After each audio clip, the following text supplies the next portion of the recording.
गुजरात के वडोदरा के डभोई के वायतपुरा गांव में स्थित प्राथमिक विद्यालय में किचन गार्डन से बच्चों के लिए पौष्टिक भोजन तैयार किया जाता है। वायतपुरा गांव की प्राथमिक विद्यालय के शिक्षक नरेंद्र चौहान द्वारा बच्चों के स्वास्थ्य को ध्यान में रखते हुए विद्यालय के कैंपस में किचन गार्डन तैयार किया गया, जिसमें विविध प्रकार की सब्जियां उगाई गई। बच्चों का स्वास्थ्य ठीक रहे और विद्यालय में बच्चे पढ़ाई के साथ साथ खेती करने के गुर भी सीख सके, शिक्षक द्वारा की गई कोशिशों से यह संभव हो पाया है। एडवोकेट महेश चौहान द्वारा इस विद्यालय में 42वें तिथि भोजन का आयोजन किया गया।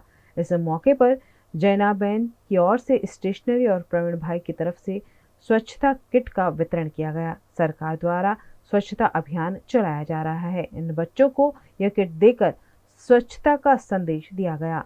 बच्चों के स्वास्थ्य और शिक्षा का ध्यान रखने वाले शिक्षक सही शब्दों में आदर्श शिक्षक हैं। इस अच्छे कार्य में नरेंद्र चौहान की पत्नी भी इनका सहयोग करती है। दाताओना सहयोगथी महेशभाई एडवोकेट तरफथी आजे तिथि भोजनનું આયોજન થયું અને બાળકોને જમાડવામાં આવ્યા।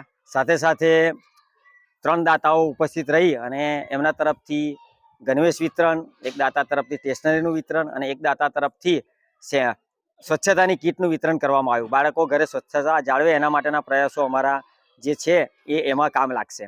શાળાની અંદર છેલ્લા 21 વર્ષથી કિચન ગાર્ડન બનાવવામાં આવે છે અને એની જ શાકભાજીનો ઉપયોગ અમે કરી અને મધ્યાહન ભોજનની અંદર બાળકોને સારામાં સારું ખાવાનું મળે એવા પ્રયત્નો કરીએ છીએ। આજે 42મું તિથિ ભોજન શાળા કક્ષાએ અમે આપેલું છે।